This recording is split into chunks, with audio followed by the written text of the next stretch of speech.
Anne of the Island, Chapter 4. April's Lady. Kingsport is a quaint old town, harking back to the early colonial days, and wrapped in its ancient atmosphere as some fine old dame in garments fashioned like those of her youth.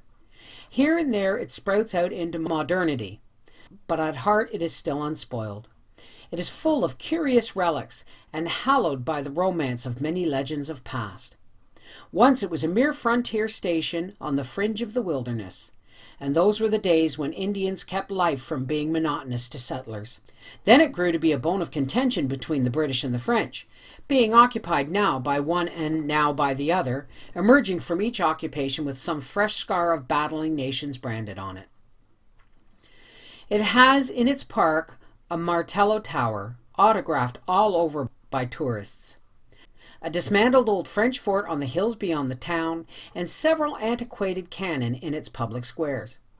It has other historic spots also, which can be hunted out by the curious, and none is more quaint and delightful than old St. John's Cemetery at the very core of the town, with the streets of quiet old-time houses on two sides, and busy bustling modern thoroughfares on others.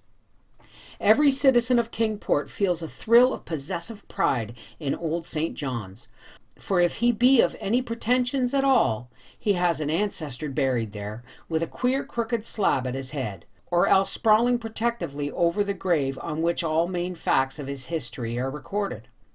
For the most part, no great art or skill was lavished on those old tombstones. The larger number are of roughly chiseled brown or gray native stone, and only in a few cases is there any attempt on ornamentation. Some are adorned with skull and crossbones, and this grisly decoration is frequently coupled with a cherub's head. Many are prostrate and in ruins. Into almost all, time's tooth has been gnawing, until some inscriptions have been completely effaced, and others can only be deciphered with difficulty. The graveyard is very full and very bowery, for it is surrounded and intersected by rows of elms and willows, beneath whose shade the sleepers must lie very dreamlessly, forever crooned to by the winds and the leaves over them, and quite undisturbed by the clamor of traffic just beyond. Anne took the first of many rambles in Old St. John's the next afternoon. She and Priscilla had gone to Redmond in the forenoon and registered as students, after which there was nothing more to do that day. The girls gladly made their escape, for it was not exhilarating to be surrounded by crowds of strangers, most of whom had a rather alien appearance, as if not quite sure where they belonged. The freshets stood about in detached groups of 2 or 3, looking askance at each other. The freshies, wiser in their day and generation, had banded themselves together on the big staircase of the entrance hall, where they were shouting out glees with all the vigor of youthful lungs, as a species of defiance to their traditional enemies. The sophomores, a few of whom were prowling loftily about, looking properly disdainful of the unlicked cubs on the stairs. Gilbert and Charlie were nowhere to be seen. "Little did I think the day would ever come when I'd be glad of the sight of a Sloane," said Priscilla, as they crossed the campus. "But I'd welcome Charlie's goggle eyes almost ecstatically. At least they'd be familiar eyes."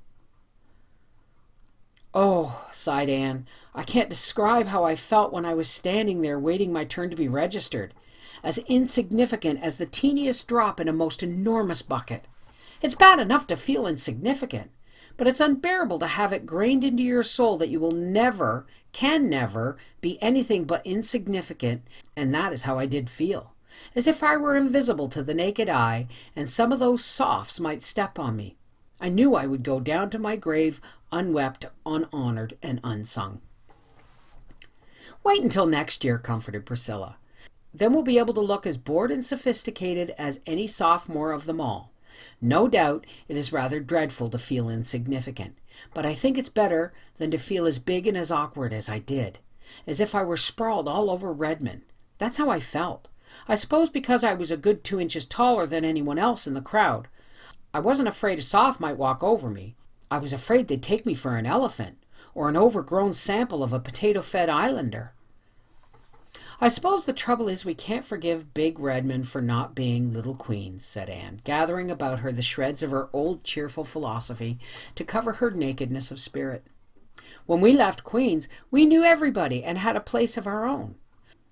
I suppose we have been unconsciously expecting to take up life at Redmond, just where we left off at Queens, and now we feel as if the ground had slipped from under our feet. I'm thankful that neither Mrs. Lynde nor Miss Elisha Wright know or will ever know my state of mind at present.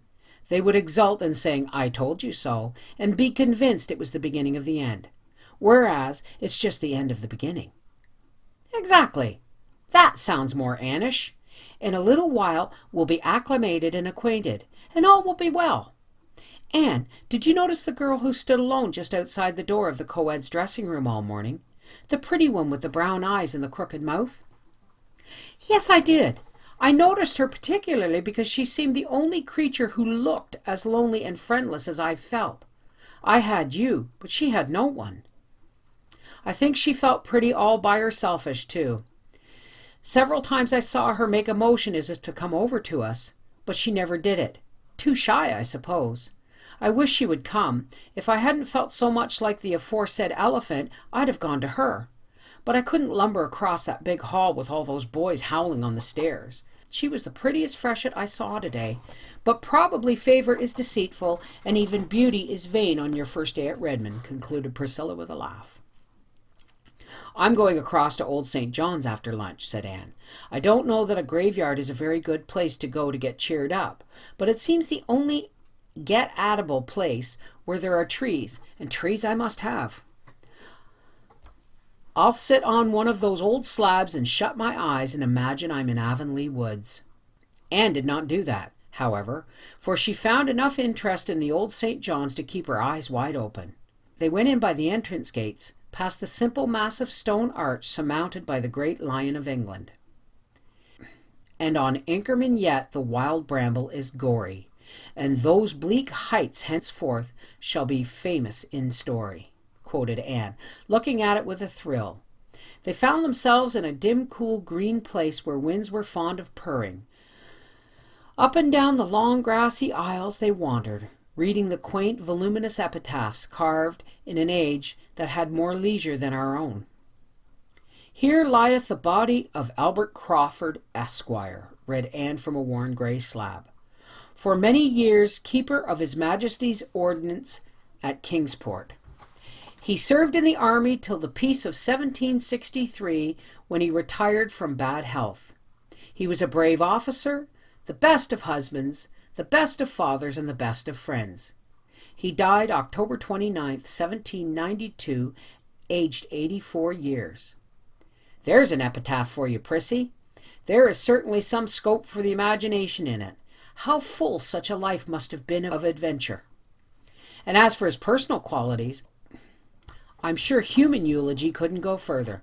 I wonder if they told him he was all those best things while he was still alive. Here's another, said Priscilla. Listen. To the memory of Alexander Ross, who died on the 22nd of September, 1840, aged 43 years. This is raised as a tribute of affection by one whom he served so faithfully for 27 years that he was regarded as a friend, deserving the fullest confidence and attachment.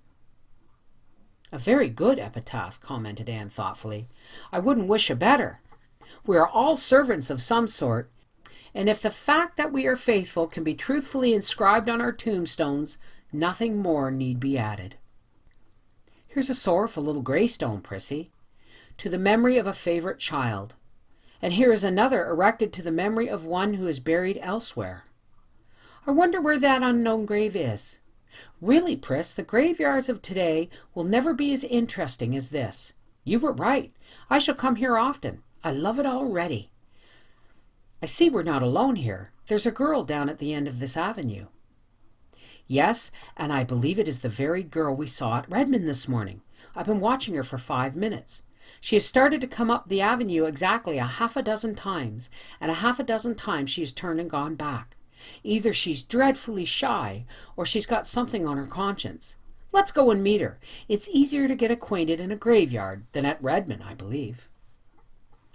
They walked down the long grassy arcade toward the stranger, who was sitting on a grey slab under an enormous willow. She was certainly very pretty, with a vivid, irregular, bewitching type of prettiness. There was a gloss as of brown nuts on her satin-smooth hair, and a soft, ripe glow on her round cheeks. Her eyes were big and brown and velvety under oddly pointed black brows, and her crooked mouth was rose red. She wore a smart brown suit with two very modish little shoes peeping from beneath it, and her hat of dull pink straw wreathed in golden brown poppies had the indefinable, unmistakable air which pertains to the creation of an artist in millinery. Priscilla had a sudden stinging consciousness that her own hat had been trimmed by her village store milliner, and Anne wondered uncomfortably if the blouse she had made herself, and which Mrs. Lynde had fitted, looked very countrified and homemade beside the stranger's smart attire. For a moment both girls felt like turning back. But they had already stopped and turned towards the grey slab. It was too late to retreat, for the brown-eyed girl had evidently concluded that they were coming to speak to her. Instantly she sprang up and came forward with outstretched hand and a gay, friendly smile, in which there seemed not a shadow of either shyness or burdened conscience. "Oh, I want to know who you two girls are," she exclaimed eagerly. "I've been dying to know. I saw you at Redmond this morning. Say, wasn't it awful there? For the time, I wished I had stayed home and got married." Anne and Priscilla both broke into unconstrained laughter at this unexpected conclusion. The brown-eyed girl laughed too. "I really did. I could have, you know. Come, let's all sit down on this gravestone and get acquainted. It won't be hard. I know we're going to adore each other. I knew it as soon as I saw you at Redmond this morning. I wanted so much to go right over and hug you both." "Why didn't you?" asked Priscilla. "Because I simply couldn't make up my mind to do it. I never can make up my mind about anything myself. I'm always afflicted with indecision. Just as soon as I decide to do something, I feel in my bones that another course would be the correct one. It's a dreadful misfortune, but I was born that way, and there is no use in blaming me for it, as some people do. So I couldn't make up my mind to go and speak to you as much as I wanted to." "We thought you were too shy," said Anne. "No, no, dear. Shyness isn't among the many failings, or virtues, of Philippa Gordon. Phil for short. Do call me Phil right off. Now what are your handles?" "She's Priscilla Grant," said Anne, pointing. "And she's Anne Shirley," said Priscilla, pointing in turn. "And we're from the island," said both together. "I hail from Bolingbroke, Nova Scotia," said Philippa. "Bolingbroke!" exclaimed Anne. "Why, that is where I was born." "Do you really mean it? Why, that makes you a blue nose after all." "No, it doesn't," retorted Anne. "Wasn't it Dan O'Connell who said that if a man was born in a stable, it didn't make him a horse? I'm Island to the core." "Well, I'm glad you were born in Bolingbroke anyway. It makes us kind of neighbors, doesn't it? And I like that, because when I tell you secrets, it won't be as if I were telling them to a stranger. I have to tell them. I can't keep secrets. No, it's no use to try. That's my worst failing. That and indecision as aforesaid. Would you believe it? It took me half an hour to decide which hat to wear when I was coming here. Here, to a graveyard. At first I inclined to my brown one with the feather, but as soon as I put it on, I thought this pink one with the floppy brim would be more becoming. When I got it pinned in place, I liked the brown one better. At last I put them close together on the bed, shut my eyes, and jabbed with a hat pin. The pin speared the pink one, so I put it on. It's becoming, isn't it? Tell me, what do you think of my looks?" At this naive demand, made in a perfectly serious tone, Priscilla laughed again, but Anne said impulsively, squeezing Philippa's hand, "We thought this morning that you were the prettiest girl we saw at Redmond." Philippa's crooked mouth flashed into a bewitching crooked smile over very white little teeth. "I thought that myself," was her next astounding statement, "but I wanted someone else's opinion to bolster mine up. I can't decide even on my own appearance. Just as soon as I've decided that I'm pretty, I begin to feel miserably that I'm not. Besides, I have a horrible old great-aunt who is always saying to me with a mournful sigh, 'You were such a pretty baby. It's strange how children change when they grow up.' I adore aunts, but I detest great-aunts. Please tell me quite often that I'm pretty if you don't mind. I feel so much more comfortable when I can believe I'm pretty. And I'll be just as obliging to you if you want me to. I can be, with a clear conscience." "Thanks," laughed Anne, "but Priscilla and I are firmly convinced of our own good looks, that we don't need any assurance about them, so you needn't trouble." "Oh, you're laughing at me. I know you think I'm abominably vain, but I'm not. There isn't really one spark of vanity in me. I'm never a bit grudging about paying compliments to other girls when they deserve them. I'm so glad I know you folks.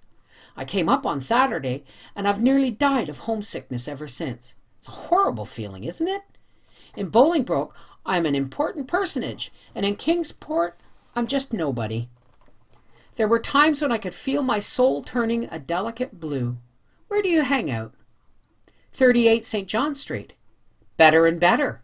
Why, I'm just around the corner on Wallace Street. I don't like my boarding house, though. It's bleak and lonesome, and my room looks on such an unholy backyard. It's the ugliest place in the world. As for cats, well, surely all the Kingsport cats can't congregate there at night, but half of them must. I adore cats on hearthrugs, snoozing before nice friendly fires. But cats in backyards at midnight are totally different animals. The first night I was here, I cried all night, and so did the cats. You should have seen my nose in the morning. How I wished I had never left home." "I don't know how you managed to make up your mind to come to Redmond at all, if you're really such an undecided person," said amused Priscilla. "Bless your heart, honey, I didn't. It was Father who wanted me to come here. His heart was set on it. Why, I don't know. It seems perfectly ridiculous to think of me studying for a B.A. degree, doesn't it? Not but what I can do it all right. I have heaps of brains." "Oh," said Priscilla vaguely. "Yes, but it's such hard work to use them. And B.A.'s are such learned, dignified, wise, solemn creatures. They must be. No, I didn't want to come to Redmond. I did it just to oblige Father. He is such a duck. Besides, I knew if I stayed home I'd have to get married. Mother wanted that. Wanted it decidedly. Mother has plenty of decision. But I really hated the thought of being married for a few years yet. I want to have heaps of fun before I settle down. And ridiculous as the idea of my being a B.A. is, the idea of me being an old married woman is still more absurd, isn't it? I'm only 18. No, I concluded I would rather come to Redmond than be married. Besides, how could I have ever made up my mind which man to marry?" "Were there so many?" laughed Anne. "Heaps. The boys like me awfully, they really do. But there were only 2 that mattered. The rest were all too young and too poor. I must marry a rich man, you know." "Why must you?" "Honey, you couldn't imagine me being a poor man's wife, could you? I can't do a single useful thing, and I'm very extravagant. Oh no, my husband must have heaps of money. So that narrowed them down to 2. But I couldn't decide between 2 any easier than between 200. I knew perfectly well whichever one I chose, I'd regret all my life that I hadn't married the other." "Didn't you love either one of them?" asked Anne a little hesitatingly. It was not easy for her to speak to a stranger of the great mystery and transformation of life. "Goodness, no. I couldn't love anybody. It isn't in me. Besides, I wouldn't want to. Being in love makes you a perfect slave, I think, and it would give a man such power to hurt you. I'd be afraid. No, Alec and Alonzo are 2 dear boys, and I like them both so much that I really don't know which one I like the better. That is the trouble. Alex is the best looking, of course, and I simply couldn't marry a man who wasn't handsome. He is good-tempered, too, and has lovely curly black hair. He's rather too perfect. I don't believe I'd like a perfect husband, somebody I could never find fault with." "Then why not marry Alonzo?" asked Priscilla gravely. "Think of marrying a name like Alonzo," said Phil dolefully. "I don't believe I could endure it. But he has a classic nose, and it would be a comfort to have a nose in the family that could be depended on. I can't depend on mine. So far it takes after the Gordon pattern, but I'm so afraid it will develop the Byrne tendencies as I grow older. I examine it every day anxiously to make sure it's still Gordon. Mother was a Byrne, and has the Byrne nose in the Byrnest degree. Wait till you see it. I adore nice noses. Your nose is awfully nice, Anne Shirley. Alonzo's nose nearly turned the balance in his favor. But Alonzo, no, I couldn't decide. If I could have done as I did with the hats, and stood both of them up together, shut my eyes, and jabbed with a hat pin, it would have been quite easy. What did Alec and Alonzo feel when you came away? Queried Priscilla. Oh, they still have hope. I told them they'd have to wait till I could make up my mind. They're quite willing to wait. They both worship me, you know. Meanwhile, I intend to have a good time. I expect I shall have heaps of beaux at Redmond. I can't be happy unless I have, you know. But don't you think freshmen are fearfully homely? I saw only one really handsome fellow among them. He went away before you came. I heard his chum call him Gilbert. His chum had eyes that stuck out that far. But you're not going yet, girls. Don't go yet. I think we must, said Anne rather coldly. It's getting late, and I've some work to do. But you'll both come and see me, won't you? Asked Philippa, getting up and putting an arm around each. And let me come to see you? I want to be chummy with you. I've taken such a fancy to you both, and I haven't quite disgusted with you my frivolity, have I? Not quite, laughed Anne, responding to Phil's squeeze with a return of cordiality. Because I'm not half so silly as I seem on the surface, you know. You just accept Philippa Gordon as the Lord made her, with all her faults, and I believe you'll come to like her. Isn't this graveyard a sweet place? I'd love to be buried here. Here's a grave I didn't see before. This one in the iron railing. Oh, girls, look, see. The stone says it's the grave of a middy who was killed in the fight between Shannon and the Chesapeake. Just fancy. Anne paused by the railing and looked at the worn stone, her pulses thrilling with sudden excitement. The old graveyard, with its overreaching trees and long aisles of shadows, faded from her sight. Instead, she saw the Kingsport harbor of nearly a century agone. Out of the midst came slowly a great frigate, brilliant with the meteor flag of England. Behind her was another, with a still heroic form wrapped in his own starry flag, lying on the quarterdeck. The gallant Lawrence. Time's finger had turned back his pages, and that was the Shannon sailing triumphant up the bay with the Chesapeake as her prize. Come back, Anne Shirley, come back, laughed Philippa, pulling her arm. You're 100 years away from us. Come back. Anne came back with a sigh. Her eyes were shining softly. I've always loved that old story, she said, and although the English won that victory, I think it was because of the brave defeated commander. I love it. This grave seems to bring it so near and make it so real. This poor little middy was only 18. He died of desperate wounds received in gallant action. So reads his epitaph. It is such as a soldier might wish for.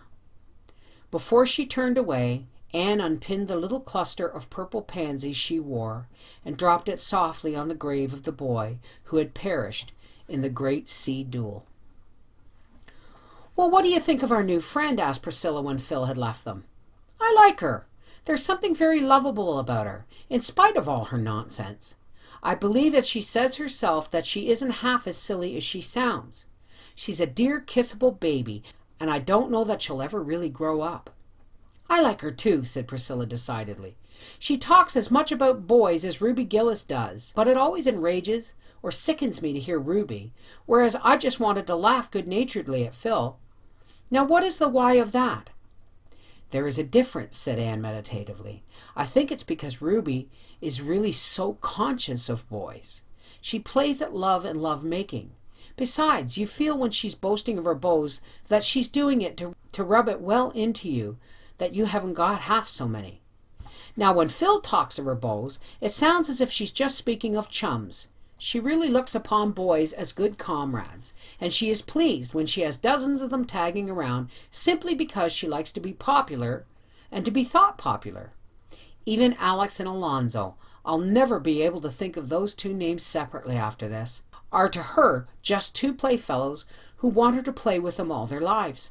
I'm glad we met her. I'm glad we went to Old St. John's. I believe I've put a fourth tiny soul root in Kingsport soil this afternoon. I hope so. I hate to feel transplanted.